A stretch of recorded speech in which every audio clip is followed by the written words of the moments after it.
does money solve your problems if you're facing prison time? Well, sure. Yes, of course. Does it improve you? Because I was going to say it doesn't solve some of them. Right. Are you changing your position? No, a little bit. You could get a better attorney. You get a better attorney, Right. a better chance, a better deal. Yeah. You can hire protection in Yeah. prison. There's a lot Higher that protection can be in done. prison. Yeah. Look at this guy. More contraband. First-hand Have you done experience. prison time? He's been there. Michael, He's been around. prom queen. Protection You better in hope it's a prison. country club with tennis lessons. Wow. From Indianapolis, Indiana, this is Truth Egg.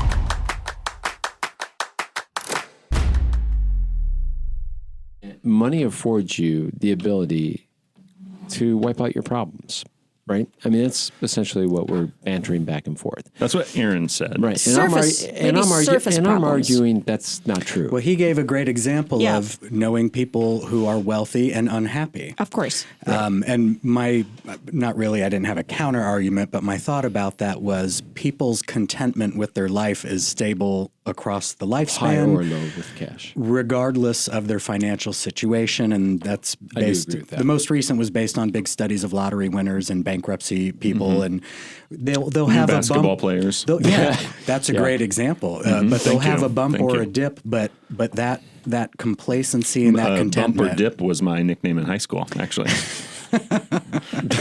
Dipshit? Bump or dip, short for dip. This might be putting it too far in a gosh. different direction, but I'm curious because your role as a creative community leader, does art exist without money? Oh. Let me ask this. and Does then- art you at guys are scale? piling on with some good questions do here. we need to really spend that amount of money for good art? And also, what is the purpose of life? All right, I'll take just it one at a summarize all time. three? Absolutely. Yeah. How much time do we have? I'm going to disappear and take a nap now. Go ahead. Yeah, and go to sleep, Michael. Well, sure. Art absolutely exists without money. The urge to create, I think, goes beyond getting paid for it, as we've seen. But does industry exist for the artists without investment? I don't think so. Yeah. And it's hard to be it's not sustainable without money. Yeah. So somebody could come out and create something beautiful but then give up on it because they have to feed their family. Yeah. And so a great artist might not get a chance to really explore the space without support. And even thinking about like larger public art installations, that is the scaffolding, the materials. Like you may have a beautiful vision and it is unattainable without Correct. $250,000. Or not visible even. Yeah. Oh, to your point. Yeah, the art could be created and invisible. Yeah, the art is fantastic. It's in a place where nobody will That's see right. it. because- Somebody's garage or basement Yeah. never sees light of day. You said something really interesting. I know a lot of artists because of where our office is in the Stutz. None of them are good business people. And I mean none of them. And I would say this, and I've said this to them. You're not in the Stutz, are you? Yes, I am. They are. I know of whom you speak. They are. They shall remain nameless. So this is a specific. All of them will They remain are nameless. incredible at what they do. Yes. And I would argue they don't do it for the money. Because if they did it for the money, they would become astute business people and not have me chasing them down for a year if trying they- to pay them. Or if for they that did piece of art. something for the money, it would probably be construction. Or So whatever. I would argue that artists, by the very nature of who they are, have to perform at whatever it is their art is, whether it's clay or paint or fabric or whatever, right? So this tricky wicket of, do we need the money? I think you have great art without the money. The question becomes, does everyone see it? Or is there a demand for it because there's no money to proclamate it, right? Sure. There's no flashing Or red sign. does the artist want to be full-time or not? Are they content with Yes. doing it on weekends and having like a regular job? I know those. And is I it know those doing artists the too. art? Is the doing the art more important than sharing the art? Because I don't know if those are the same thing. That's a So, really Great good point. question. this these are some tough questions to answer. So let me just bring it in to identify what our topic is, which is We have a topic? What we do now. We do now who's now our that our topic guest, leader? now that the our topic guest, for the day was Karl Marx right.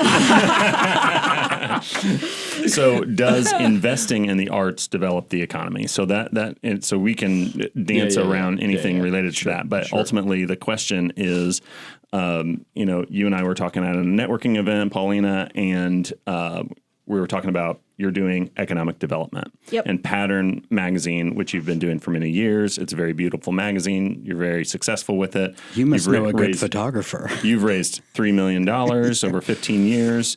Maybe it's 2.9. We'll see. We'll add it up. But It might be 3.2. Our people are working on it. But yeah, we do background we have checks people. on Perfect. podcasts. I didn't know So, we had people. We have people. But that's what we're talking about today is does investing in the arts, is that economic development at all? And I would think that your answer is yes. And so what I would like for you to do is just tell us a little bit about your work at Pattern, and then we'll take it from there. Well, should I talk about Pattern or should I answer the question? Yes. And can yes, I, absolutely. and may I offer a small change in No, the thanks, question? So Can I host? hang on, let me announce Is this it about us or about let me her? announce it like a turn signal. can we make this about Aaron, I am please? making a modification. How does art have an economic impact? Well, that was the follow-up. He's stealing all his glory. Because my sense of humor would be for her to lean forward and go, yes. I want to talk about the artists that we know. But answer Daniel's question first. what was that again? Investment in the arts, of course. There's a massive economic impact for quite a number of reasons. I can think of.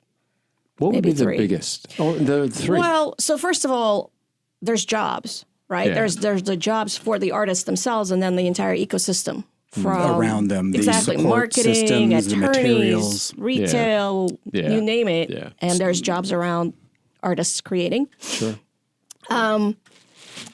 And then there is, of course, the value that comes from creating cities that are livable and more interesting because of arts and culture. And that means that people want to move there and companies Yeah. like to move where their employees like to live. So there's a whole talent attraction and retention play that's really, really hugely important. I'm trying to think what the third thing is. But it's a good one. Those two are pretty good. Those two are pretty good. I Let's like, start those there. are pretty I like strong. the second one I do especially. too. But the first one I'm dubious on. Let me tell you why. Okay. So you're creating jobs for the artists. Yep. Can we define artist?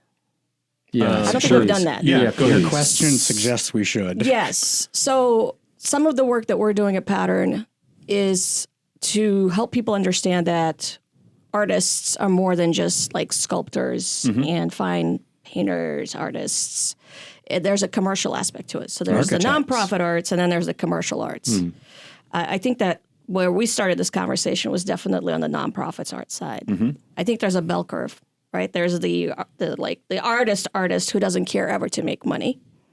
And then you kind of go in the middle where a lot of them are, where they actually are trying. And then you've got people who are just sold out pretty much and don't care. And what they use do arts. is a commercial Yeah. service of some kind. Yeah. And that's first. Some of the greatest artists in the world Warhol. are the first part of what you said. Yeah. They were just artists. They weren't Yeah. trying to make a Oh, living. Warhol is the more commercial one. Well, Well, and yeah, that was my commercials. question. Yeah, the Campbell soup, the right? way you maybe pronounce that third part of sold out. Would you perhaps share more of an opinion on what sold out means in that category of artist? For whom making money is first. So it could be a painter who is only interested in having clients that are going to come in with a palette and say, my house has gray and gold and red. Please make me a thing that is in that color. And here's the Oh, cash. interesting. Okay. Right. So I like that. Totally legit, though. So, but I was in Custom this- IKEA paintings. I was in the music business before I got into the marketing field. That explains And- so much. Yeah, by the way. I know. And the narcissism. and there were tattoos. people frequently I would cross paths with other musicians that would say, "Oh, they sold out," Yeah. when they refer to some Oh, band that yeah, got a yeah, record deal yeah. and now they play music that is more commercial. and are now being paid for their art. Right, And, right. and I said, no, you sold out because you're doing fucking construction. On the weekends, you're playing music, and during the week, you're doing something that you hate and you complain about it all week long. And now you're complaining about the people in your field that you want to be in full time. And so, so I think there's no shame, and you weren't saying this either. I'm not accusing you of that, but there's No, no I'm all shame for in it. Artists should absolutely consider themselves Yeah. small business owners. That's our whole shtick at Pattern is like, how It's do we get more unsustainable creatives? otherwise. Correct. Can you teach that? Is it teachable to an artist? Again, bell curve. Yeah. I think some people will just refuse. yeah. But that's a conversation that we have with folks when we, for example, consider them for the spaces at the Stutz, the residency. Is Yeah. like, do you want to understand how to run a small business? Oh, interesting. And if you don't, that's okay. But this is not the program for Right, you because right. we really want to teach you how to budget Yeah. and put together a business plan and the marketing and all of those things. I mean, it's really hard. I think that's where the support comes in because even for a regular small business owner, wearing all the hats is incredibly hard. And so, I mean, that's just the nature of the beast. Define Or regular, just the though. managing risk. What does regular mean? like maybe you're a somebody plumber. like Aaron. Maybe an IT probably guy regular. or I think he's pretty somebody, regular. somebody who designs. Industry medium. Yeah. I mean, we all know that entrepreneurship is hard, and I think to me, anything creative is actually so there's two pathways. You either go into a job, so there's the workforce development side of it, or you start your own business, and then I think you're an entrepreneur. And entrepreneurship is not for everybody. No. So it's, I mean, there's some tools we can provide and some resources that maybe make it a little easier to get over that hump, but it is very challenging. What? Go ahead. Well, I was going to ask, are you, is part of your role in whether it's leadership or community or how you like to define it, is part of your role in helping artists find a middle ground for those that aren't fired up about being an entrepreneur, but also Someplace on the bell curve. But What part of the bell curve I is do best want fit to for be you? an artist, and I also don't want to be an accountant and a bookkeeper and a janitor and a et cetera. What is that middle path for people? Or is that the hardest part? I think defining that is really difficult. What we know is that there is not enough resources for people to explore that. Oh, interesting. Yeah, to figure that out. Because we, as an organization, are pretty small. We can't possibly offer that kind of programming. But it's not, when you go to an art school, you graduate with the ability to write a really great artist statement, and you know nothing about business. Yeah. And then you go to a business school, and there's very little intersection with arts and music and culture. And you're boring as shit. Yeah, I mean, there's some notable exceptions. So Rose Holman, their engineering school, has actually an art gallery and a resident artist, which I think is brilliant. And I think that they've recognized that there's a lot of benefit both ways. So we would like to see more of that so that there's like more of an organic exchange, little business for the artists, a little creativity for the business folks, et cetera. How do you teach an artist to be a business person today? How do you teach that? We You do don't. not. So No, you're away so- from that altogether. So what we've seen over the last 4 years is that the Indiana Economic Development Corporation, with support from the Governor Holcomb, really leaned into entrepreneurship. And there's a lot of resources, millions and millions of dollars to help small businesses grow. We're trying to figure out right now how to piggyback on that.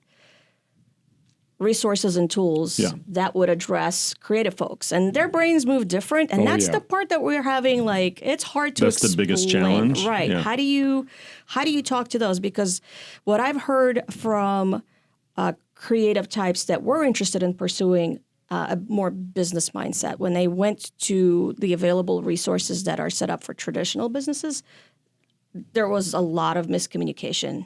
The way that they were spoken to, they felt misunderstood, for lack of a better explanation. When you say things like SCORE or Chamber, SBA, some of this, BLI, all of these places, they do a tremendous job, but they just, like, the artistic creative mindset is a little squirrely. A lot and of the people have Legos ADD. are too far out of whack from each other. Yes. So there's something there that we are trying to figure out what that is and how that could potentially work. So I'm thinking about this comment, number one of the three pillars, the third of which we don't know yet, creating jobs for the artists. Yes. And so the reason why I want to challenge that is to find a solution, because I think that maybe there's a chance that you're right, but just not that great of a chance, is that... Oh, that's right, you're friends.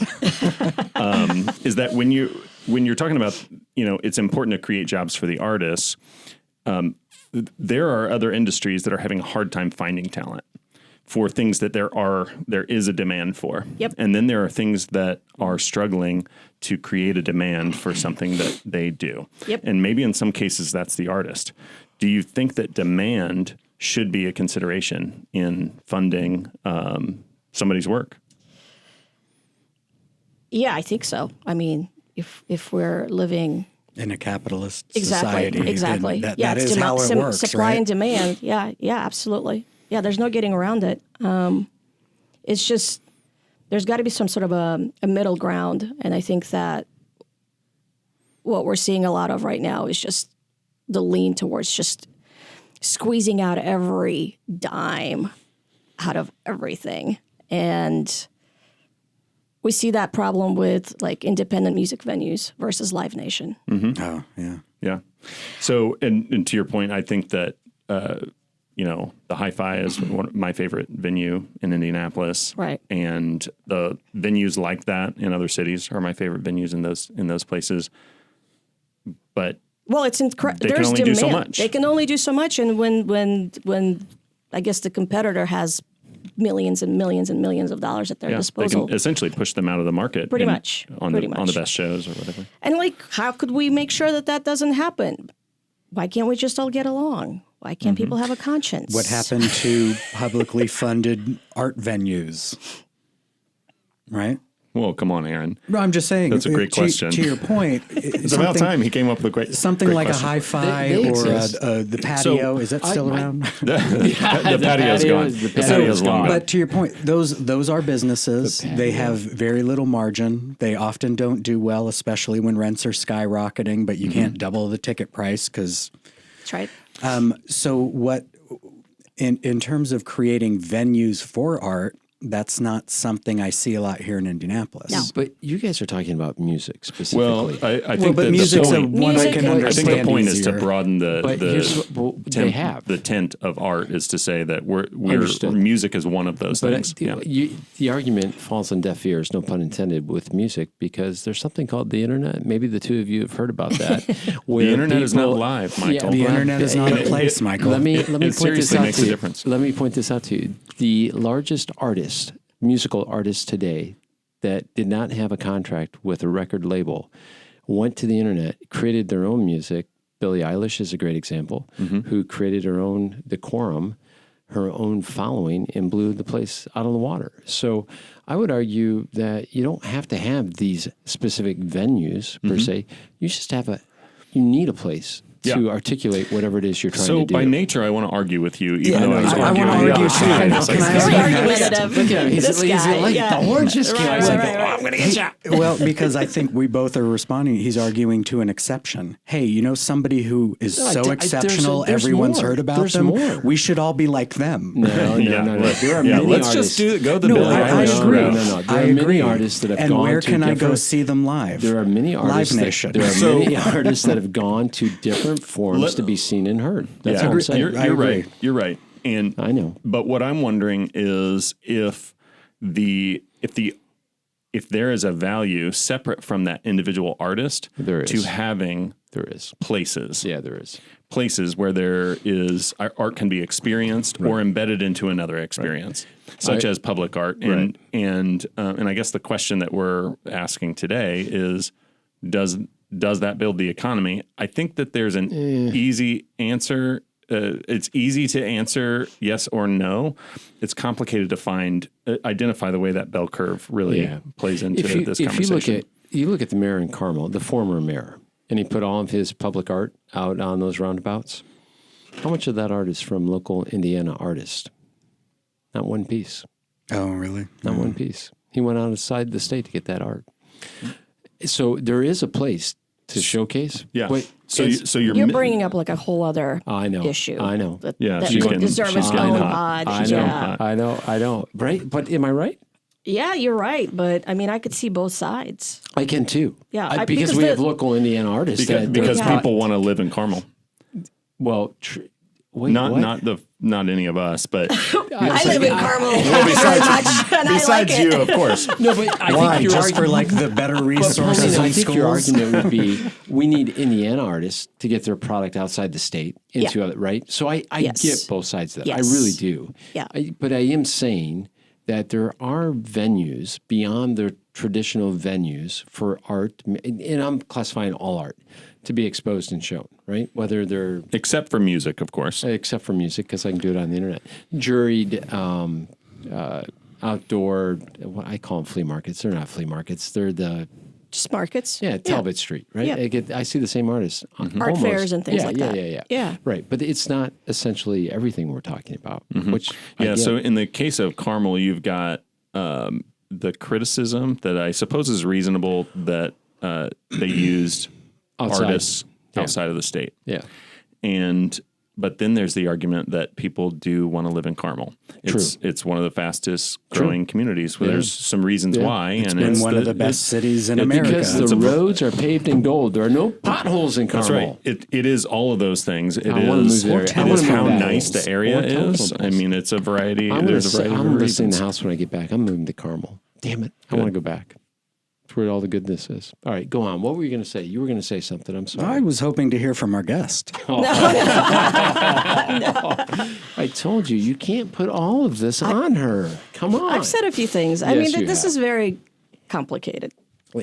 So what it's hard is- to find where to start. So, talking it's about easy- this. well, then what are you? Okay, it's complicated. What are you doing, or what is Pattern doing to be a voice in this right now? I know it's a So- lot, but maybe tell Well, us some of your efforts. I would really like to see creative industries approached with an economic development mindset from our stakeholders. Yeah. So, and that's not really happening. We have the Indiana Arts Commission, which is doing a fantastic job specifically for nonprofit arts. We've got arts councils throughout the state, same. Do we have anybody representing commercial arts, film, music, entertainment, digital media, the way that we have representation for manufacturing or life science? No. That's a huge problem. Yeah. We're trying to, long-term, the vision is that there is an office of creative industries or art, film, music, film, entertainment at the state level. Do any of the endowments help out with that in any way, shape, or form? Some of the other family endowments that are out there for the arts? I mean, the only or way not this so works much. if it's public-private partnership.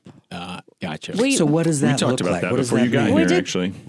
Well, I think that there's maybe a tendency among the creative class to be like pointing at the city government or the state government, like, you guys should be paying for all Somebody this. should do something about Right. this. And it's not quite so simple. I'm actually, one of the things that I see as a major challenge is that we don't have a corporate champion for the creative industries in Indianapolis. We just don't.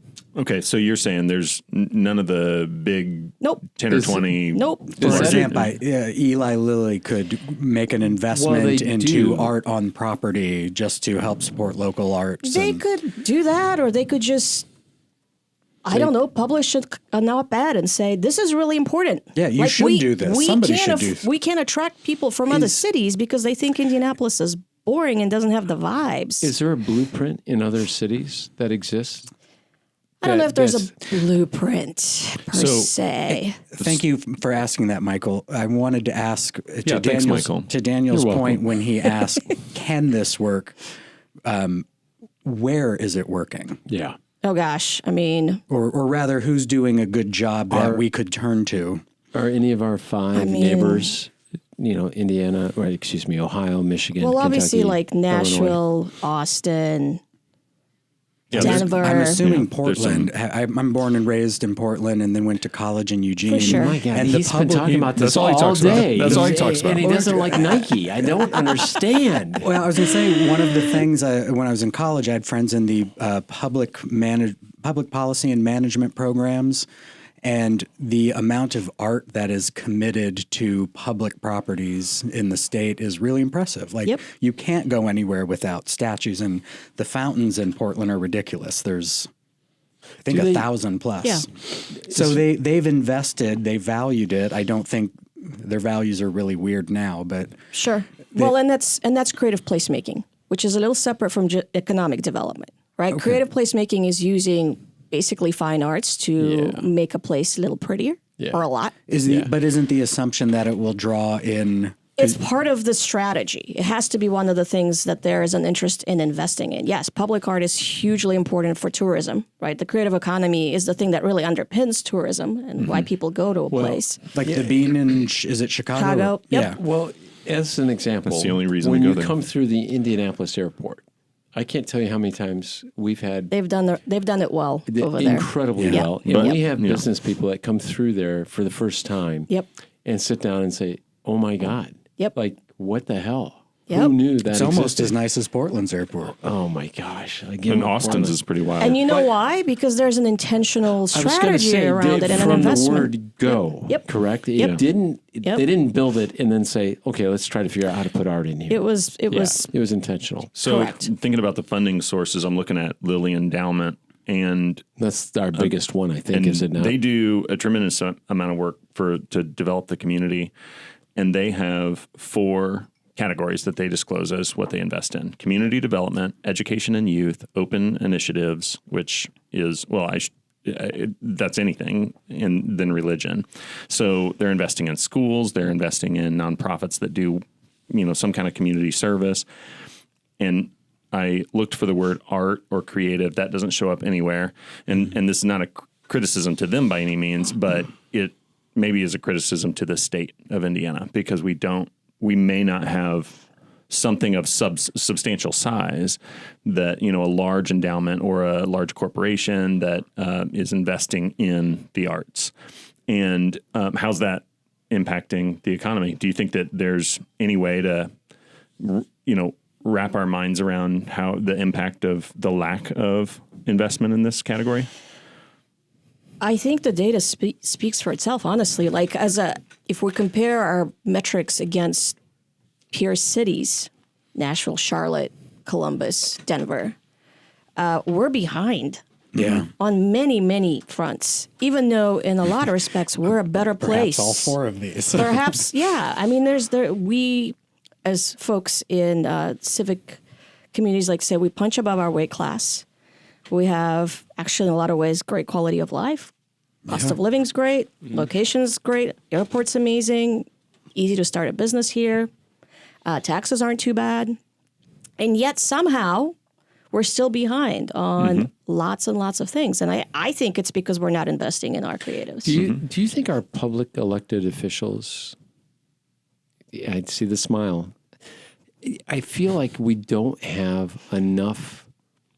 If we go back to Hudnut, there was a purpose that was driven to create a sports amphitheater for this city, right? It wasn't just the Colts, it wasn't just the Tribe or the Pacers, but we were going to become that city where all people want to come play sports or watch sports activities. But you mean visionary leadership? Yes. Yeah, we don't have that Interesting. right now. Thank you. That's where I was At going. at any level, As it pertains to arts city, and state, culture. etc. Nothing. Do Yeah. other cities... Visions for other things, Yes. and we've been very Yeah, successful in those right. things, but certainly not for creative Do economy. other cities like Austin and the others that you mentioned, do they have that vision, or did that just happen because it's unique to the area? So everyone's different, but it seems to me that a lot of impetus comes from private companies that are quite large, like your Apple, Yeah. your Amazon, your Nike, that happen to be in You that got city. Oregon in there for you. And they want to attract talent. And well, they employ a lot of young people and pay them really Yeah. well. And the young people go out and spend on art and music and shows and bars and restaurants and clothing.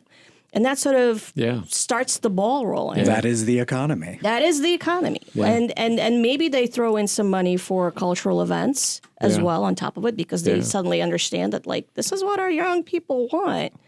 We just have never had that. So we're missing a vision. Yep.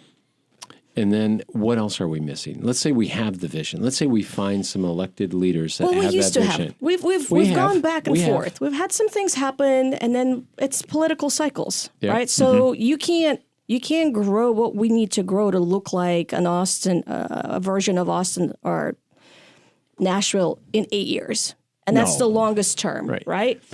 And so we probably need at minimum 15, 20 years. Yeah. And we just haven't had anybody. We haven't had two Back to back. back to back I knew that it is, yeah. that saw it, that Yeah. got it. Right. It's been somebody that got it, followed by a guy who only cared about business and STEM, Yeah. and was like, Yeah. "We don't need that. Yeah. That'll just happen automatically. Happen on its own. It yeah. doesn't. I mean, Right. if we've proven Right. anything, it is not going to happen on its own. It requires a strategy and it requires investment. Just the way that we grew the tech industry here, right? That didn't just... Amen. Yeah. There was a vision. So I think that the argument that you're posing is that all of this, what could be seen as charitable investment in people that don't have jobs but do something cool, that has happened. Good way to put it. That has happened in so many industries, and those industries are thriving, and the arts is not one of them.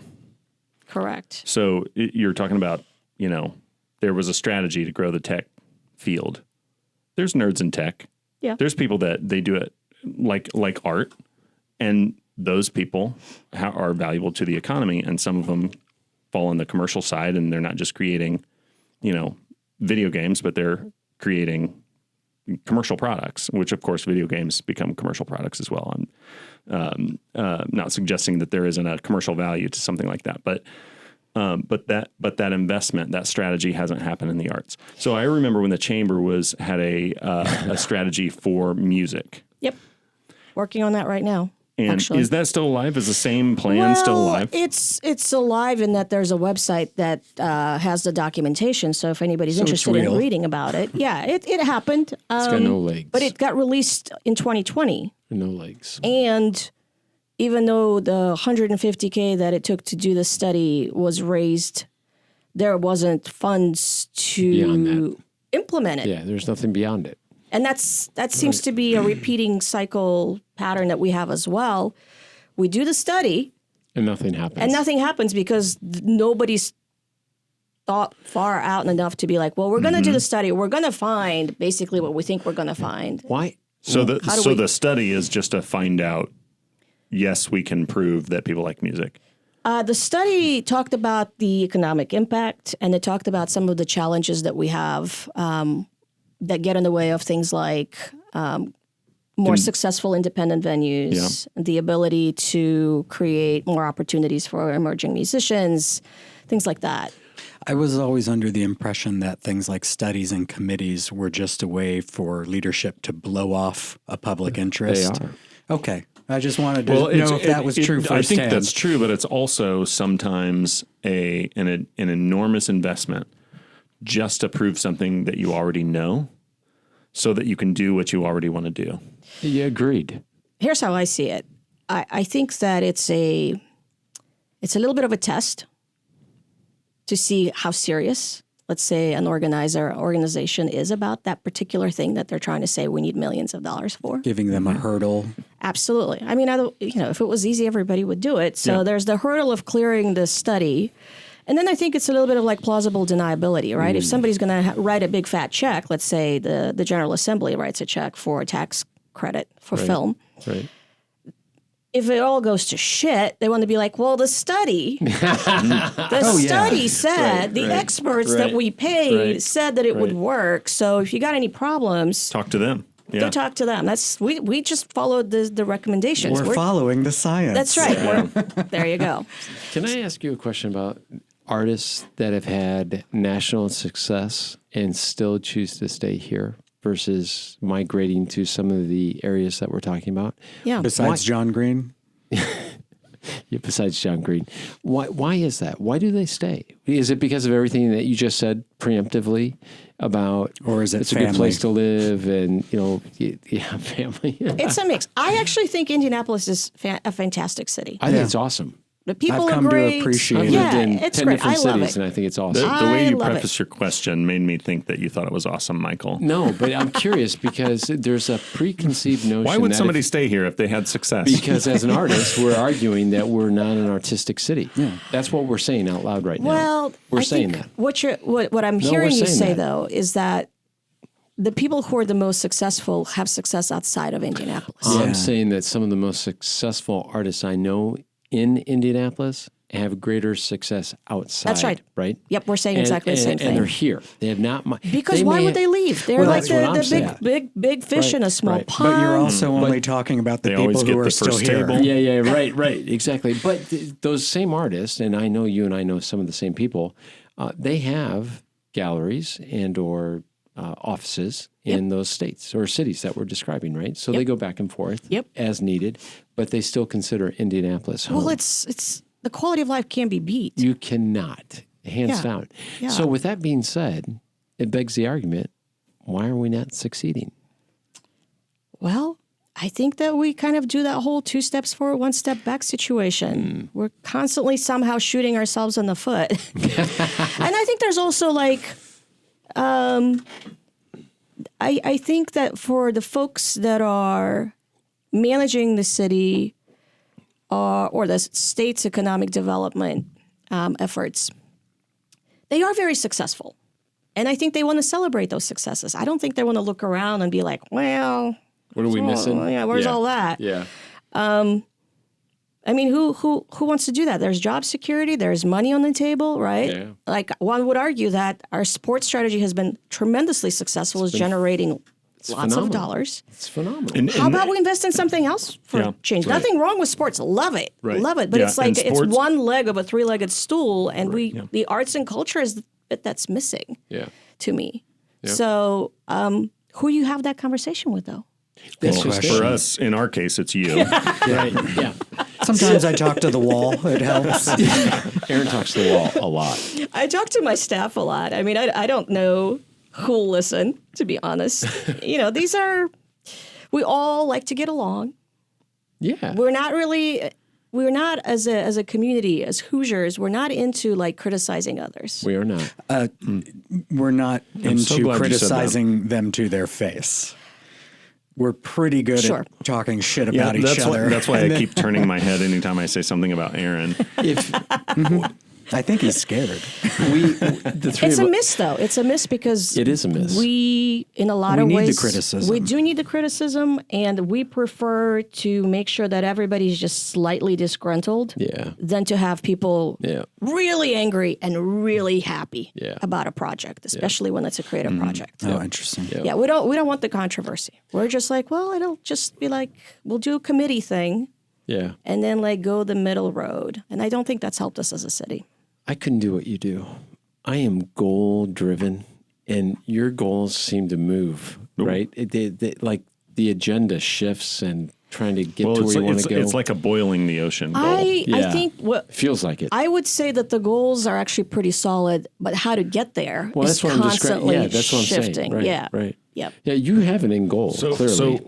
What are the goals? Well, again, the goal long term is to have a state agency that Okay. can't just be disappeared when we get a new governor who doesn't. Funding, endowments, so that's a secured pretty financing. simple and clear goal. And you're right. The ground on the way there is pretty sandy. I Yeah. mean, it's unclear. Shifts every election. But right. to just develop a department, I like that goal because I think that sometimes people, when they're thinking of doing something like boiling the ocean, some big, enormous goal that is extremely challenging, they focus too much on the very end outcome instead of on the most powerful thing they could do that's in reach. Sure.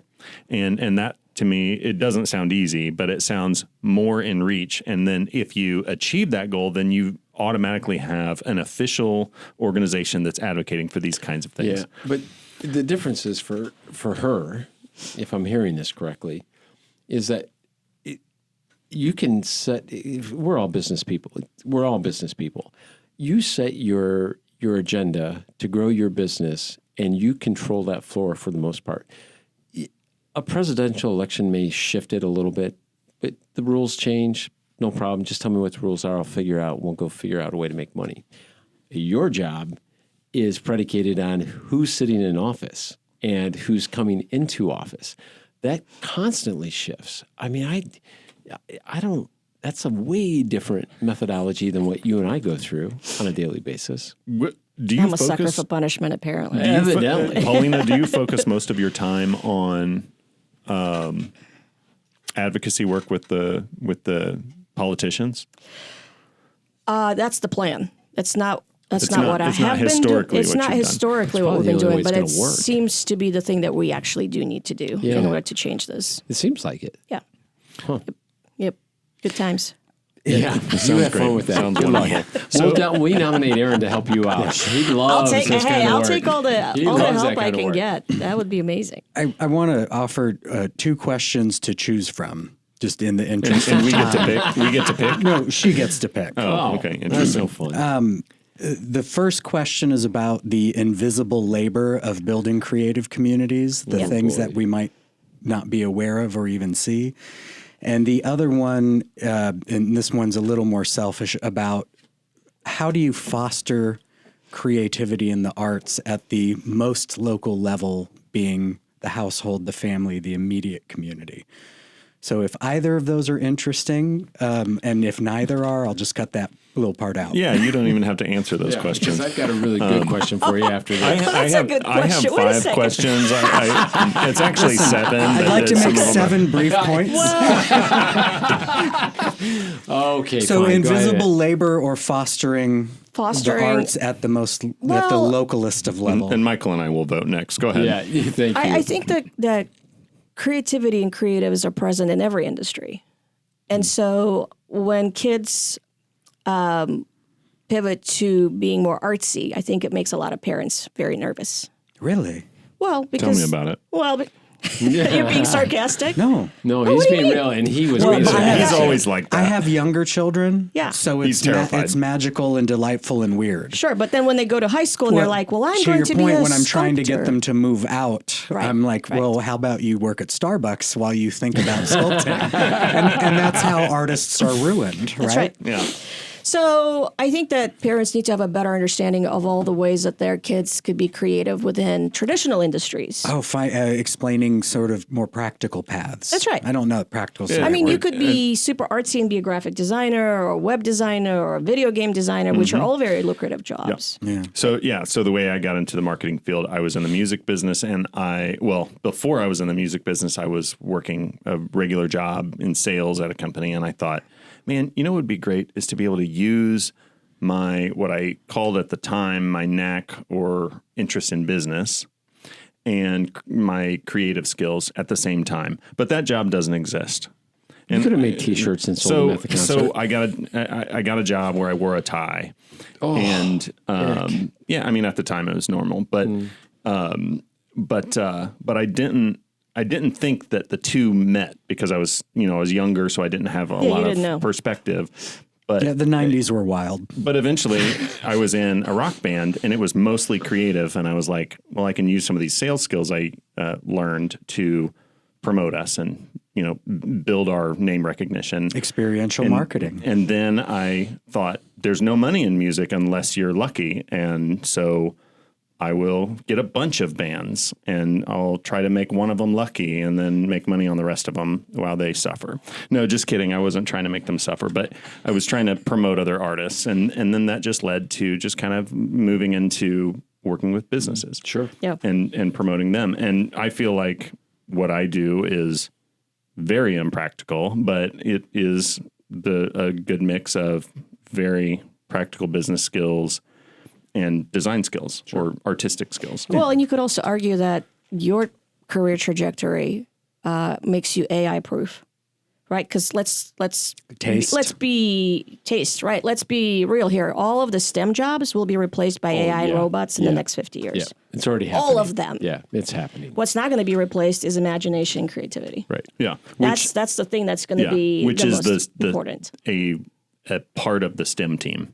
That's right. A lot of times. So Yeah, in all most the coding, industries, all of that or stuff. if you're designing an engine part that's revolutionary, somebody has to be creative, and then there's a bunch of people that have to do math. Right. So I was going to ask about that because my assumption is that the AI that currently exists was unfathomable five years ago. Yeah. And so I agree with you that the one thing AI doesn't do especially well is anything creative. Well, it's derivative. Yeah, exactly. Yeah. But so are people in some cases. And what about 5-10 years from now when art is certainly replicable?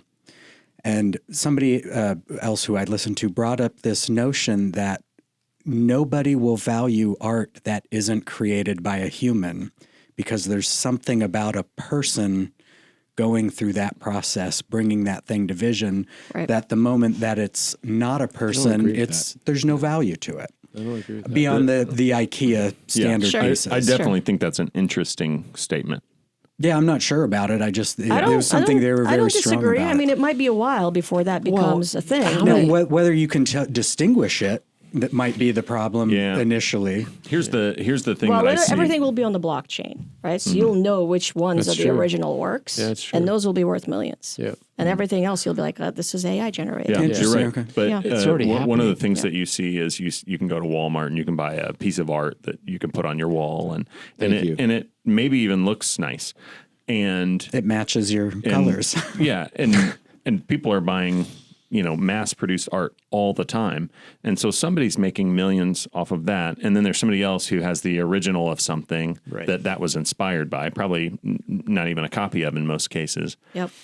And that person's making millions off of the one piece. What's better? I mean, I would say there isn't a better situation. No, there's They're not. just different. Demonstrate They're just that different. there's a But market and a demand for art. Yeah, there's a It's market just and not demand for appreciated art. by. Yeah, there's a market and demand for art at all levels. Absolutely. So I can pay $29.95 for this thing that pretends to be an oil painting, or there's somebody else that's going to travel the world and seek out that one original piece that they want.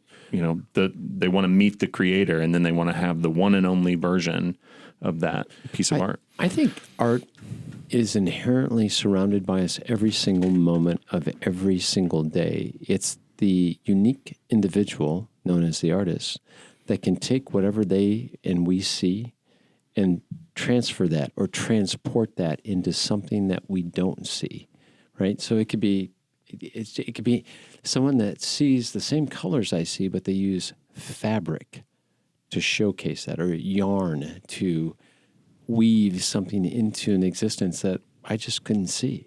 But the colors are there, right? I see it every day. CMYK or RGB. Yeah, You never there know. you go. That's right. But That's you exactly guys right. keep going back to art.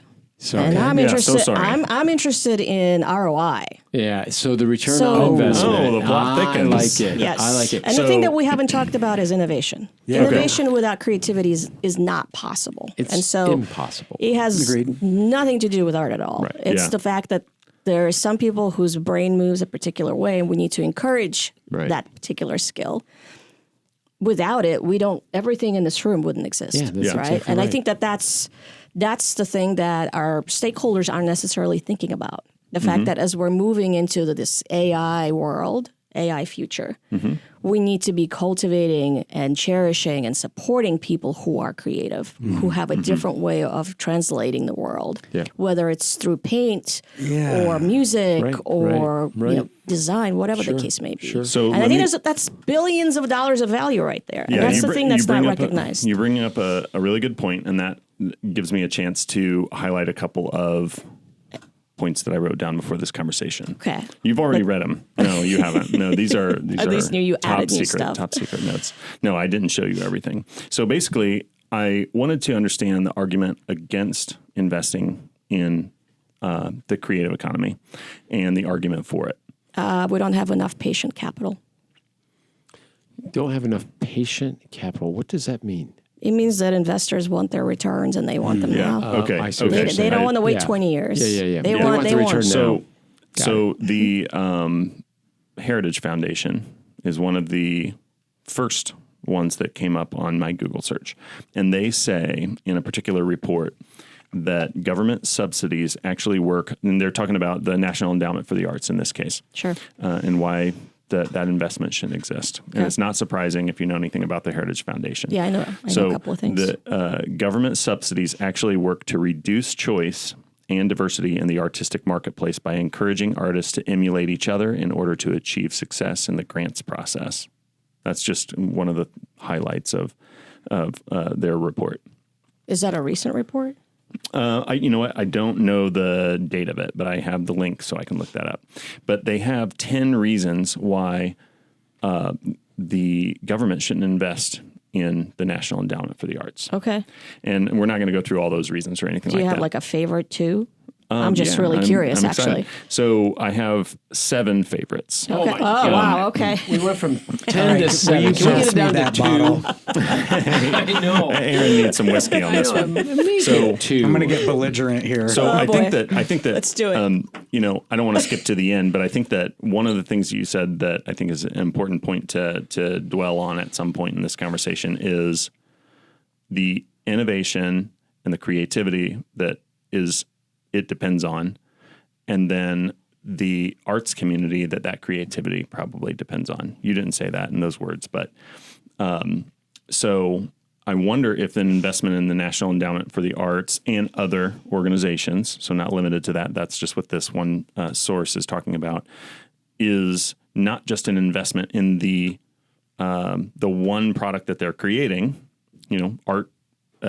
artistic projects, but also the things that it inspires, supports, and surrounds. So here's a couple of their reasons why we shouldn't invest in the NEA. Let's hear it. The arts will have more than enough support without the NEA.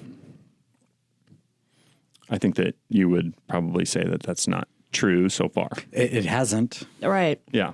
That doesn't seem to bear out. And I think to use this example, we have to broaden it to not just the National Endowment for the Arts, but that's just one place that investment in the creative economy is going. Well, I have a sense of why that might be from their perspective. Well, I think say more. Well, I think it's how they're defining art.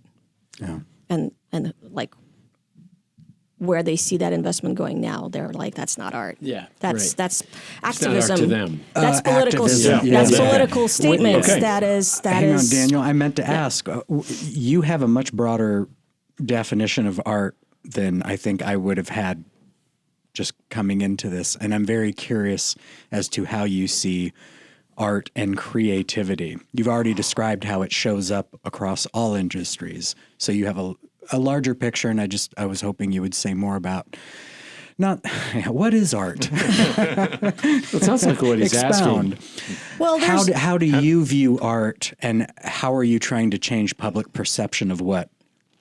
I'm sorry. So we're I'm just using them tabling- interchangeably. So are we tabling how do Daniel's you view que- are we tabling creativity? Dan- no, I think Daniel's this is a good Part of it? a preface that will support it. well, How should creativity be viewed for it to be more valued? so there's a couple of like phases to it, I guess. I think everybody inherently has some creativity in them. Does that mean that they should pursue it professionally or as like a major part of their day? Not necessarily. I think that there's also a level of mastery that you have to accomplish. And because we have so many examples dating back to so many centuries, I think that there is sort of a standard, which I feel like in probably the last 20 years has been questioned as to like, well, why is it this? Why is this considered good art versus this? So that's a whole other conversation. This is way above my pay grade. So I would say that Heritage Foundation is probably looking at like the masters, Michelangelo, Mozart. I was like, this is the height of human creativity. Look at it. It's And so God-inspired. we'll fund more of that. We'll fund more of that, but if you're going to put a banana on a wall and tape it, that ain't it. or that ain't it. shred a portrait when it's been bought. Campbell's And- soup. And Yes. they do say, And how do you decide? I mean, it's Yeah. so Well, subjective. who decides? Who decides? Why is art? Right, right. so reason number 6 is the NEA promotes politically correct art, which I think is something you suggested Yep. they might be saying. Yeah. Is that true, or is that just being said? Because I'm not familiar. It's true in my experience. Okay, yeah. I go to the Whitney Biennale, and everything over the last 6 years has been highly political and felt very much like activist work. Okay. So is this a bad example? As it relates to the stuff that you're an expert in and deal with here in the state of Indiana and in the city, I'm trying to stay away from all that stuff, which is why art is not Pattern's primary concern. Yeah. We're going to leave art to the folks that focus on art. We're talking about the commercial value of the that creative industry. creative productivity. Okay. That's what we want to focus on. So Because people will listen and when you so focus on it. Well, and that you can way. also say this made money, ergo, it's worth supporting. You can't say that about necessarily, an art that's disputed by experts as to whether it's actually true art or not. That's So how do you talk about that? How do you talk about the economic value? for me, it's all about quality of place. It's about tourism, and it's about whether people want to move here. Mm-hmm. Do we have things in our cities, small and big, that make those places culturally authentic to that neighborhood, to that area? And does it make people happy to be there? Do people want to gather and hang out in those spots? Do we have fashion and music spilling out into our streets? No, we do not. Nowhere. I mean, it happens when Not we even have big close. sporting events. Yeah, not even But that's close. kind of it. So we are almost entirely dependent on our sports ecosystem for any kind of vibrancy. Yeah, And it is cyclical, it is seasonal, it does not exist year round. And Taylor Swift just came through, and the impact from her concert, Phenomenal. I think it overshadows potentially like a decade of sporting events for us as a Phenomenal. city, right? I We was renamed surprised at streets. how little wealth is distributed by these events. Like it's very concentrated Of course, because and how very many players on a inconvenient for team? most How many of the coaches? city. Yeah. Music is so much more egalitarian, right? You can have thousands of venues. You can only have one football stadium. You can only have one professional basketball arena. So in a lot of ways, You can only have 2 soccer stadiums. Yeah. We Actually, only have we one. have none. We have none. We're talking about one. And I don't we now think. have a I burial personally don't site. think we need another stadium. Of course not. Yeah. How about a museum? How about a museum celebrating the jazz heritage of Indianapolis? Well, if we're going to do that, can we get a jazz Well- radio station too, please? Sure, Sure, you can Michael. have that. Sure, Michael. We'll Thank you. we'll make that happen. Thank you. Thank you. Yeah. That's next weekend. You'd be I good think at that puts improv. together. Wait, of course. Whatever. Moving on. What's the one thing that keeps you awake at night with regard to what you do at Pattern? Nothing. Really? I'm a very sound Not sleeper. anymore. Just one shot of vodka. Which She is the great. standard of life, of quality of life. Is Yes. are you I sleeping sleep well? so I well. sleep very well. I pass out as soon as my head touches the pillow, and that's the end of that. I think the thing that I would say that I'm most thoughtful about is catching the moment where everything's aligned to make this go. Because it's incredibly hard because of the complexity of this. And fleeting, I imagine. Very fleeting. Have you missed it? Have you had it within your grasp and it's No. Laying the foundation for this took all of the 15 years of leading this organization, honestly. I mean, I knew nothing about this. In a lot of ways, I still don't. I'm just kind of figuring out as I'm going along and relying on the kindness of people to explain to me what the next step might look like. But it feels like maybe the right moment. I certainly have seen mentions of the creative economy a lot more. I think the pandemic was kind of an eye-opener.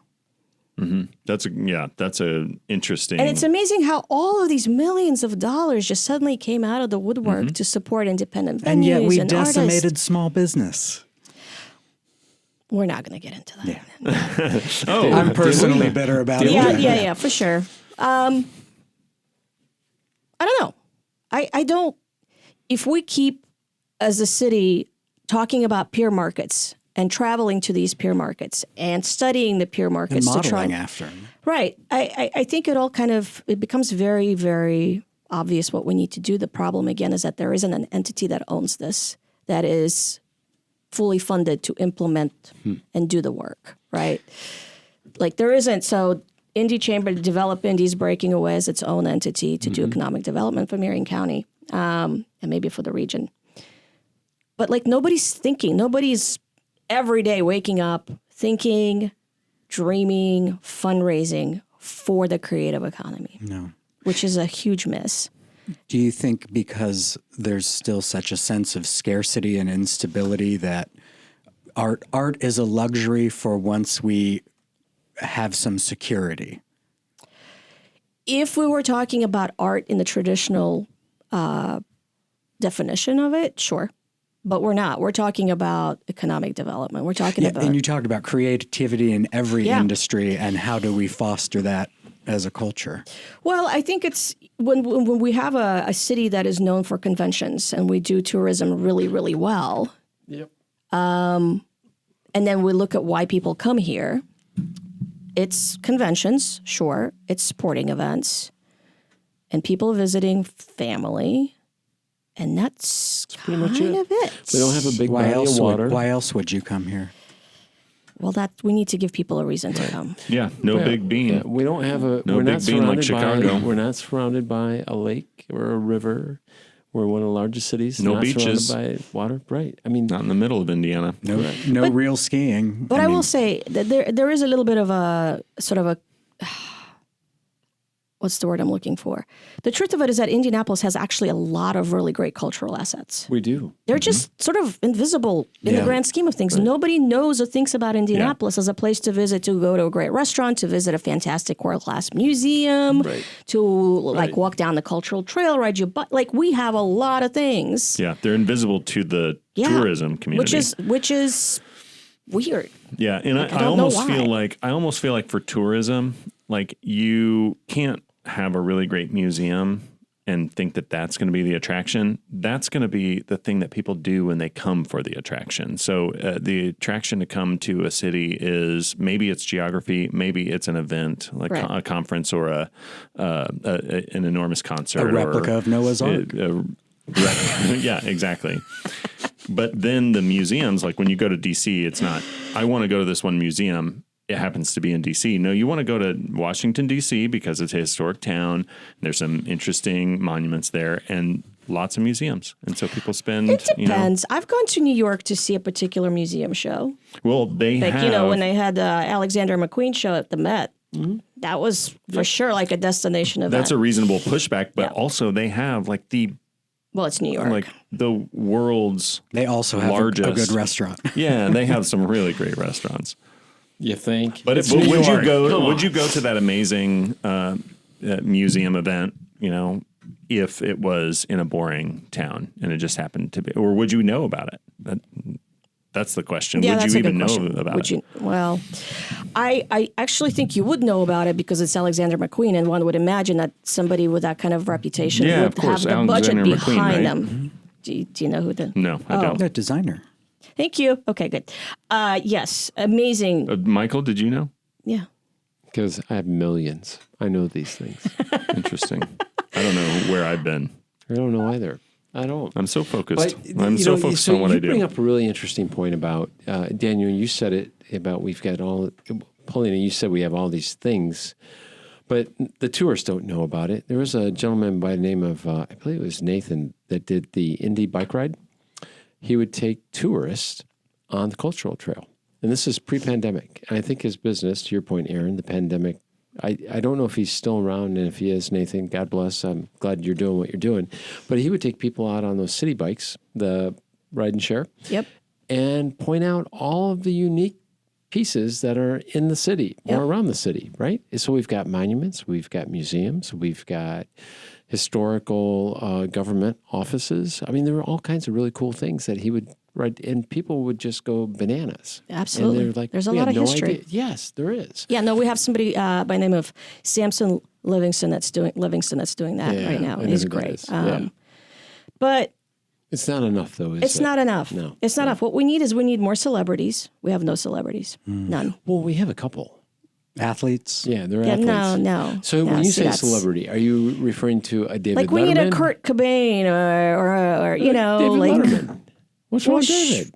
Yeah, but that was like Okay, 20 But years he's ago. not even here anymore. My Gen Z young millennials have Wait, never heard of him. Yeah. All I gotta do is watch Netflix. 'Cause he stopped- He's my next guest. like with He Johnny retired Carson, right? like 15 years ago? Yeah. Yeah, but he's still From what I heard, David Letterman was inspired by Truthache, the podcast, to do his show. That's exactly right. So, yeah. Anyway, Yeah. really interesting. Yeah. Just an That's interesting my next fact I pretty wanted to exciting. share. Yeah. I heard somebody Yeah. say that. I'm wondering, as you've talked about these, I don't think you use the word, but sister cities or peers Yep. that we're looking at that are doing things well or provide good example. I'm wondering, how do you use envy to leverage the egos of decision makers? Because you can make an economic argument, and I bet it's not going to be as impactful as a semiconductor plant or an Amazon something or other. But not looking good amongst your peers, can that be a bigger driver for some of the people involved in creating funding policy, et cetera? Envy is a very powerful. Greed and envy are very powerful. It would have to be the leader. It would have to be the governor or the mayor who would feel that way. That's And the only way it would work. crusades for it. Or it would have to be somebody like a Dave Ricks who goes on public television and says, you know what, guys, what we really need is some more arts and culture because we can't bring people here. We got 5,000 open jobs and nobody wants to move here. And if we don't solve this, you know what we're going to do? We're going to pick up and move. That will definitely move the needle. Now the fear of loss. And that has happened in the last 5 years, 6 years. Yeah. The biggest company in downtown Indianapolis has said that. Yeah. And they've done that during election years and non-election years, right? Where they've identified that criticism or lack of. So it's interesting. Yeah. It's got to be a combo pack. So what's your next action step? What can people like us do to help? Sounds like you have to give up millions of dollars, Daniel. Wow, it's almost like money solves a lot of problems. It solves all problems, Eric. Full It circle solves all moment. problems. Yes, money is very important because we have to buy eyeballs for this problem. And you can't do that with, $50. And you have to do it well. Luckily, we do it quite well. I think that Our pattern is fantastic. It our always looks materials beautiful. all look pretty good. I mentioned your name to my wife. She goes, "Oh, a Pattern Magazine? Like you are a celebrity." No, brother, I don't know we have about a celebrity. that. No. Sold. No. I mean, But you live in Carmel? I do live in Carmel. interesting. We have no great. celebrities in Indianapolis. It's shocking. None in They're Indianapolis. all to the Capital north. C's, I think, I is mean, what like she I'm was thinking referring like Taylor to. Swift's, level. Well, how Again, many of those are arguing there? to the exception. I know. How many of You those mean are the there? greatest, There's like one of the greatest One, artists of all 5 time? of them I in know. all of man's world. Well, we would probably have more celebrities if we didn't lose our most talented people to other markets all the time. It's Oh my it's a gosh. two-pronged problem. We're losing talent to other markets, and we're struggling Okay, to so- attract talent from outside. Hold on. I agree, we are. But doesn't that really fall on the person? Because there are many successful people that have never left where they came from. And they take a great deal of pride of saying, this is who I am. Sure. This is where I'm staying. Yeah. And they're global, right? The only guy I can think of in the state of Indiana that did that would be a singer, John Mellencamp. Yeah. Who Hangs said- out in Bloomington still. said, Yeah. this is my home. I'm never leaving. Now, if you take like a Jay-Z out of New York, Jay-Z would say, New York's, that's me. I am the city is me. And I think that's what you're saying, correct? We don't have anyone like that. Whose DNA Is the city. is Yeah. the city and vice And versa. or folks that left became very successful and then go about saying, Indy's my home. But I'm I'm not there. super proud of it. Well, that's okay. People will understand. There's Yeah, professional but reasons. San Sure. Diego's Yeah. awesome. Right. Yeah, Doug Jones is a actor that went to Butler. Friend of my family's. He introduced my parents, and he's in Hollywood, but he always references. He doesn't get a lot of like airtime in like kind of mainstream celebrity ways, but he always references back to his home in Indianapolis, but you still don't see that Mellencamp vibe where Right. John still lives in Bloomington. You might run into him, And he's maintained kind of that cultural hero status. Yeah. He wrote a song He about hasn't it. he hasn't Yeah, fallen as right. much. I do think we have celebrities, but they're all niche. Yeah, like I if you agree. mention them to, a particular group, everybody's like, oh, but like Yeah. they're I not a think we household need- name. I think Yeah, we Doug need- Jones is one of those. I think very we probably niche. need to define celebrity a little bit because you have celebrities in business, right? So we have some really No, big- cultural celebrities. Oh, okay. Yeah, Thank The you. people who are cool. Yeah, cool. thank you. Yes, what I would yes. think is like I'll explain later, Michael. I would think of Elvis, like people go Right, to right, see right. where he came from. Yeah. And I would think of Well, we have that in Michael Jackson, but that was Gary, Indiana. yeah, it's not a great place, It's not. but Getting yeah. better though. It is getting better Yeah, up there. Northwest it really Indiana, is. there's some- It really is. Good Yeah. investment happening. But Yeah. So we have to grow a celebrity Yep. that doesn't leave us. It could be somebody in this room. No, it could be simple- 3 people in simple this room, 4 solution, maybe. Just let's have the next Taylor Swift. yep. Yeah, let's bear the next Taylor Let's Swift. just do that. Let's just let's have the next- anybody of childbearing age. let's have the next biggest Aaron's celebrity. got 2 young boys. Maybe we can find somebody that could like invent voicemail again, or voicemail. He lost all of his money too. Hey, he's coming I'm back, sure and he's he's coming fine. back bigger than ever. Of course he is. Possibly. Of course he is. I think that the thing that we're trying to solve for is what I like to call the missing creative middle class. Because what we have here is a lot of emerging artists who just graduated or are just getting started. Yeah. And then we have people who there's lots of actually important and well-to-do and folks that move back for family reasons or whatever. They just like to be back here. But they're working remotely. They're raising a family, maybe taking care of their aging parents. They don't really intersect with the youngins. yeah. That youngins? 26 to like 38, 42 It's a age very group. specific group. It is a very specific. They're not here in Those the are creative people with industries. These are the people that are those like are your going out there most and chasing their generative dreams. years. Yeah. And so there's nobody opening doors. There's nobody mentoring. There's nobody showing you the path. Well, and so I have a daughter who went to law school, graduated, and she didn't want to work anywhere in Indianapolis. I mean, it was kind of on the list out of respect, but she wanted to be somewhere else. Sure. And there might be, it might just be experiencing something new. I think that happens at that time When in your kids life. are But- supposed to leave, you just hope they come back at some point. Yeah. But it also is, she had her eyes on, she was envisioning something exciting, right? And she just wasn't seeing that without changing the scenery. Yep. So, What's sad about that is that I know quite a few people who go to the other market in search of excitement and get their ass kicked. Yeah. Oh yeah. And then they're like, man, Indy was awesome. Yeah. Right. And they come back. And I think that we should cater to those folks, especially if they're creatives. Because I think that we would have people who have experienced the other side, if you will. And the internet does make it a lot easier if you have a quality product to get it out into the world without leaving your town.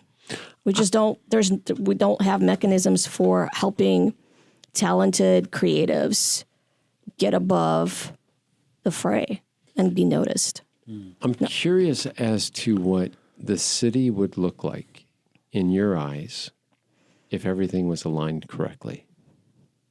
What would that look like? What would it look like? Yeah, this whole creative. he also does bedtime stories, by the way. I get paid handsomely for those. I think we would have a 24/7 city. 24/7. Interesting. Wow. Which I know that there's lots of people who live here who don't want that. Yeah, of and course. so there's that sort of, there's the rub, right? Yeah, Like, do we want more 24/7. congestion? Do we want more traffic? Do we want potentially more You crime? say 24/7, I think New York. Yeah. That's exactly what I think. I Or wish you Nashville. could- Nashville has a Nashville. part of its Nashville, city, for not the sure. entire city, Yeah, but the like there's strip. a, that's right. Maybe main it drag, sleeps right. between 4 and 6 a.m. If that, but we don't have anything like that. I mean, we're not even close. The city shuts down what, at 10? We felt that a little bit on Georgia Street during the Super Bowl. Yes. And when we hosted, again, a sporting event, I Yep. know. Yep. But by God, we had, Yep. that thing was live and going to the That. wee hours of the So morning. that's a perfect example of what I would like to see happen Outdoor every weekend. concerts, and set-up the bars. landscape of the city changed from that Dramatically. event. Yep. And Dramatically. And I would say that Georgia Street is an example. It's one of those cultural assets you were Yes. talking about. It's an example of what a vibrant city looks like, but it's one little strip. And right? it's empty Well, and it's 300 dead. days out of the year. That's most of the right. time. Right, which is Yeah. not great. Yeah. It's also one of the things that I'm trying to figure out is how to solve for the real estate problem. That's a real issue. Yeah, for it is downtown. Well, for downtown and for creatives in particular. Yeah. Right. If you want authentic creative culture in the heart of the city, you have to be you have to make you have to make it affordable. Yeah. And I think we need cultural districts and arts districts, but I'm actually leaning more towards figuring out how to incorporate creative entrepreneurs and artists into innovation districts. Yeah. Because those already come funded, right? So if we're asking for there to be a subsidy for, let's say, 5,000 square feet that artists can always be a part of and be in the mix, we know that it'll be paid for. Because obviously we can't ask property owners and developers to lose money. But I think there's a way to figure this out. I mean, I hope so. I think there is. Yeah. I do. Is there any conversation that we should be having that hasn't come up in this You mean right now? right now? Yeah, that's a great journalism question. Not well delivered, but He's from Well, Oregon. and the What a great voice is kind of annoying. he does more wake up. He does more alarm clock. of a text more. guy. He's from Oregon, so I think that's a great question. I'm trying to understand why. Why we have we do this why we have podcast? this podcast. No. Are we even recording? What the hell is I wrong guess with it you depends guys? on what Is this happens on? to it. Yeah, right. What is wrong with you guys? Why doesn't our population engage more with our independent artists and designers and venues? Why do Well, you how think? would they engage with? Shop, Yeah. go to shows. Yeah. Okay. Like Shop they're shows. like the First Fridays or fill in the blank, right? Yeah, I mean, buy there's a the lot. art. I Yeah, mean, First go. Fridays. Well, you know what I mean. You get the Yeah, idea. yeah, I'm not yeah. saying that, but Is it that they don't know that these things are going Oh, on? it's because they start know. at 9:30. Is that why? Yeah, It could be. Okay. that's a big reason. It could be. Too late. Yeah, just late. We're not Sure. that 24/7. Even before kids, I'd stay out till 10 or 11. But every time I'd go to a I'm with smaller you. venue Yeah. show, it's 8:30, 9 o'clock, and the opening band still hasn't shown Yeah, up. he's and- got to work on Monday. Yeah, exactly. No, can't and stay out that was late on a a Friday. little tongue in cheek, but I think the accessibility when you talk about live music, for example, Yeah. well, that's going to be late, and I need to clear my morning if I'm going to go see a Yep. show because there's no matinee concerts. No, that's legit. Actually, that definitely makes sense because so the way that our laws are, we can't have Yeah. kids under 21 in venues. So that's one big problem.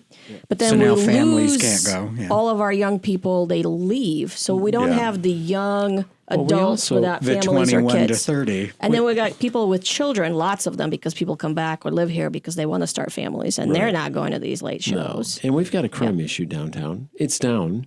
I just saw the latest stats yesterday. We're down 16%, I think. That's a good percentage. I did not know that. No, It'd be interesting if it were true. Well, Crazy if true. it's the, I don't know it's not, but I don't assume chief it of is. police that's sharing those numbers. I assume it's true, but It maybe makes it's him not. look good. But my point or her. is, I'm not sure who our chief of police My point is, I live downtown, and crime is a real issue. I mean, it's an Well, issue. but, I mean, where isn't it, Well, though? true, but Carmel. Carmel. Yeah. Yeah. You go Well, downtown. that's the suburbs. I'm you go- talking about the urban You go core. downtown Indianapolis on a given night, on a Friday night or Saturday night, and you've got drive-by shootings in front of the Conrad Hotel. What was that, a couple of years ago? You've got in front of the Steak and Shake, just right down there by Circle Center. Those are really... I think those are fringe cases, though. I mean, it happens course they are. once But it's- every. Well, our 2 to gun 3 violence weeks. is Yeah, leading stop the it. nation. We are. And Are it's we? Marion Yeah, we County are. specifically. Yeah, we are. So it is a real issue, and I think what you just said is what most people think. It's not that big of a deal. Inside the state, we think that. Outside the state, we're looked at like Chicago is and, looked and at. it's interesting They the way really are. that people see these issues differently depending on who they are. So, for Correct. example, Correct. I would probably think more like you, Paulina, where I thought it's not really that bad, but I have 2 adult daughters. One of them was like, "Yeah, I don't feel safe walking after sundown in downtown Indianapolis or some other place or whatever." And I'm like, "Really? Is it that bad?" And I Yeah. guess I just didn't realize because I grew up in a really bad neighborhood. It was normal for there to be crime, and Sure. people didn't just I just didn't assume that I was the target.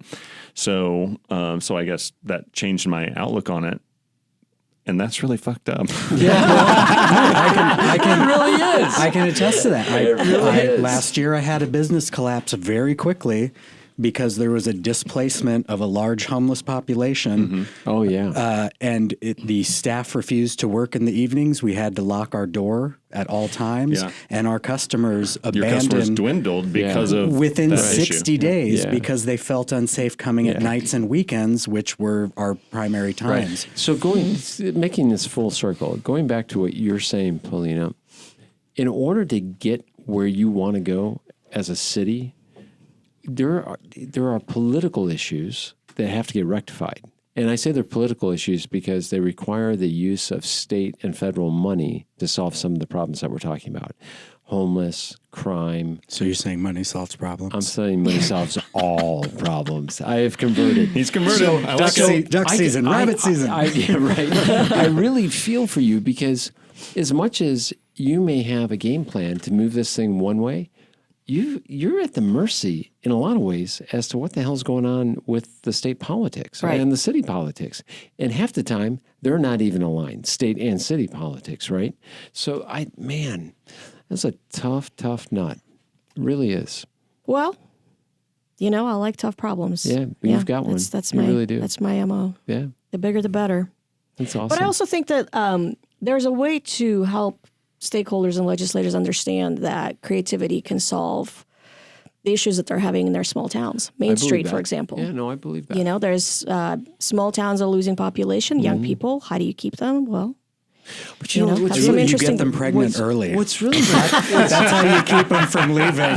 what's really fascinating. That's not what I expected you to say. I saw you processing. It's a bit of a hamstring, but it works.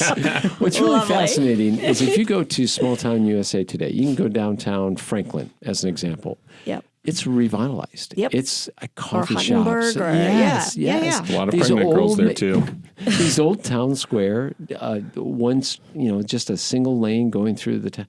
It's unbelievable what's happening. And as you drive through, you start to see it. But It I offers talked to hope. one of the city planners, or he was basically an architect that does some of the planning that transformed that city, and he told me the backstory, and I don't know that I could all right. recall it very well, but it was a plan. Oh, yeah. and it was 20 You years talking long, about Franklin? or longer. Yeah. Oh, yeah. Oh, yeah. But and let's not lose sight. There's a college there, Yeah. albeit a small one. But they utilize that youth, if you will, to do what you're talking And so about, they have which is creating this. We need the young people. Amen. We've got to stop losing Yeah. the young people. That's where the energy is. Well, they have a music venue in Franklin. They Yes. have art installations. They're investing through public, private, and consumer partnerships in the Art Craft Theater. Totally. Fantastic idea. Just brilliant. it's a money pit of a theater, but it is a highlight of visiting Yeah. the city. So It's yeah, super great And to your example, especially point, for if the you small can keep towns. the younger people, it turns out that as people get older, they do better economically usually, and we need to be able to retain them long enough to That's be right. contributing. And I just happen to have a couple of connections to Franklin, and I have some good friends that are at your age, Michael. They have kids that are adults, and Michael's fairly old. He's calling I mean, Just kidding. Doesn't he Just look kidding. great for early Just kidding. 70s? Yeah, he's more late 70s, but Well, you're doing anyway, just to get my point I across, don't they even were have children, by the way, for what it's worth. But thank you for Yeah, go on. clarifying. great. It shows. No. That's a positive. You look healthy and energetic. Oh my God! Dang. Daniel, pick this so up. they're kids who are adults moved out of their home. Two out of the three of them planted roots in Franklin. Yeah. And We've and looked at so property they're there. looking at moving to Franklin, or Yeah. have looked at Yeah. moving to Franklin. They may or may not do it, but We've looked at it. Franklin's next biggest issue, housing. yeah, There's not right. there's demand, That's the success but there's side. you're right. There's no supply. the success That's side most problem. rural towns, Yeah, it seems. yeah. It's Housing is a super big cool. issue. Yeah. It's super cool. But Yeah. it is exactly what we're talking about, though, Yeah. isn't it? It really is. Yeah, and I think, well, if there was a statewide strategy around creative placemaking, Wow, a statewide strategy. that's what we need. Who would head that up? Well, How would that that look? agency Seriously. that I'm talking about, Yeah. and it has to be at the state level so that there's back and Yeah. forth with the economic Yeah. development IDC and Yeah. IDDC and those type of. Well, and to your earlier point, I'm seeing that hurdle of if it can't be accomplished within 8 years, it's not my problem, says any elected official ever. 100%. Right. So yeah. Right. And So how do Mayor, you governor. get bite size that can be accomplished over the course of multiple and that goes back administrations? to the public and private partnerships, right? Where it's not just relying on funding from the state. There's got to be a corporate entity that is all in. That's like, yep, we're going to keep putting money into this, and then hopefully a foundation or two that also And want a to corporate entity, if it's big enough, can pull on those government officials 100%. and bend them to the way it needs to. We've seen it 100%. happen. do you think billionaires could have an impact on politics? Because or- money solves all Money does problems, not. yes. Damn it. Yes, I do. When Mike Pence came out and did that craziness that he went through. The RIFRA? Yeah. And we had one large company, downtown Indianapolis, that said, No, thank You you. are- well, you Yeah, that will was move. Salesforce. Mark Benioff over in San Francisco Yeah, that's said, he That's had a right. vested interest in Indianapolis. Yep. And You it better clean up your definitely- act. And I'll take my ball and go home if you don't And play the Lilly game was I not- like. And they backed down a little bit. And I that's don't not know. necessarily a Yeah. bad thing. That is leverage. He didn't have to get strong because the red giant jumped in right behind him and said the exact same thing and said, we attract young talent here, Mr. Pence, and if you continue to move in this direction, Eli Lilly may no longer be here in the city of Indianapolis. So I'm sure they didn't say it quite like that, but that's the leverage that we're talking about, right? Yep. A strong Yep. corporate partner that can Absolutely. get what we need. So awesome. You've got one heck of a job. It's fascinating. I came in here fun. thinking, whatever. And now I'm like, holy shit, how do we solve this problem? Yeah. I don't have a good answer. Do you Well, have a good answer? no, of course not. Well, it's good. But I Thanks, have guys. strong opinions. It's Money good to solves know. all It's good to problems. know that we accomplished But that. I love the way you've certainly changed my perspective Yeah, on mine it. too. This is an economic issue. This is about attracting, retaining talent. This is about solving problems that without that creativity, again, more using it more broadly, like that is going to solve the problems that we think we can't solve. It always does. That's right. And it's always from some left field, non-traditional Of course. perspective. Well, because the other contingent is based in rules Yeah. and following a certain pathway and artists are like, wait, There are no rules. there are no Yeah, rules. it's an How open do canvas, wait a right. second, why isn't anybody thinking about doing it this way? Yeah. I need that's somebody right. to see this in a way that nobody else Yeah. does, and Speaking- they're not going to be a normal person. Right? Speaking of which, we typically have a gift for our guest, and I noticed, boy. Daniel, that the gift is nowhere in sight. So sorry. It's It's okay. upstairs, but it's gonna. It's beautiful. You're gonna Oh, receive no. it. You're gonna receive it. Oh, It is- no. It is a. I'm nervous now. It's a keepsake. It's It's a gonna make keepsake. you feel very awkward. Is it like an autographed portrait of you? Okay, so if you'd like, Play if the you'd like, guitar. I can. First of all, that is now going to be included. In that'll every be the gift bag. gift from here on out. I love it. I'm going to get his high school headshot, yearbook Get a headshot. t-shirt and a guitar or drums. What'd you play? Drums. Oh yeah, we need drums. We need them with Oh, the I sticks. thought you were a musician. A lot of people Ouch. wanted me to be. Thank you so much for being Oh, sure. here. This is fun. Great was great. You're the conversation. best. Yeah. And signing off, we'll get you your gift. Yeah. Thanks. Thanks, Paulina. Thank you. That's You were fun. great. Well, That was thanks. fun.